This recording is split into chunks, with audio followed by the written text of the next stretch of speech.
Comme première émission, on va parler des points vulnérables des gardiens de but. Michel, est-ce que c'est vrai que chaque gardien de but a des points faibles?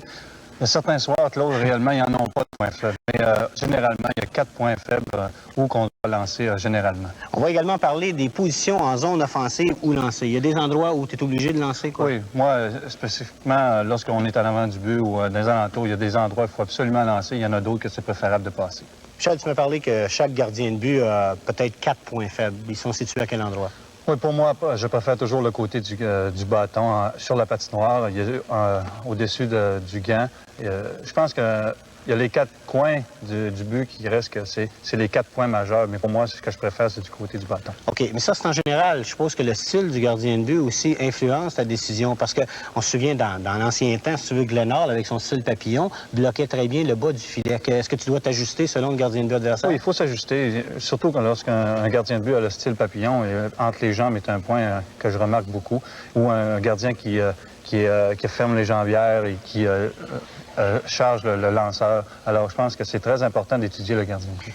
Justement, tu viens de soulever un bon point. Est-ce qu'un bon marqueur, combien de temps tu passes pour étudier les films sur le gardien adversaire? Bien, pas tellement. C'est surtout de la façon, à force de jouer contre eux autres. C'est ma 9e année. Alors, je pense que je connais pas mal tous les gardiens, leur style. Alors, c'est très important. OK, on a parlé des faiblesses. Maintenant, on parle des endroits en zone offensive. Quand on parle de la slot, pour toi, ça veut dire quoi, l'enclave? Pour moi, c'est entre les 2 points du cercle. Je pense que n'importe où j'ai la rondelle, dans cet endroit-là, j'essaie de lancer le plus rapidement possible, 9 fois sur 10. Mais il y a des occasions que le défenseur vient sous moi, où on est 2 contre 1, une situation de 2 contre 1, où c'est préférable de passer. Ça, règle générale, tu lances. OK. Maintenant, si on extensionne un peu cette zone-là, on s'en va à l'extérieur des cercles, si tu veux. Là, c'est quoi tes options? C'est ça. L'option, tu peux toujours lancer ou attirer le défenseur, la passer ou un lancer voilé. Il y a plusieurs options à faire, mais il reste que c'est d'avoir la tête bien haute et de savoir qu'est-ce qu'on fait. Est-ce que c'est à ce moment-là que tu dois décider si tu dois contourner le défenseur ou lancer dans cette zone-là? Sûrement, parce que réellement, tu es un petit peu plus loin et puis c'est plus facile pour le gardien de but. Alors, il faut essayer de créer quelque chose, d'essayer de déjouer le défenseur, de lancer ou de passer. À quel moment, près de la ligne bleue, que tu vas lancer? Disons qu'à 10 pieds en dedans de la ligne bleue, ordinairement, je peux lancer.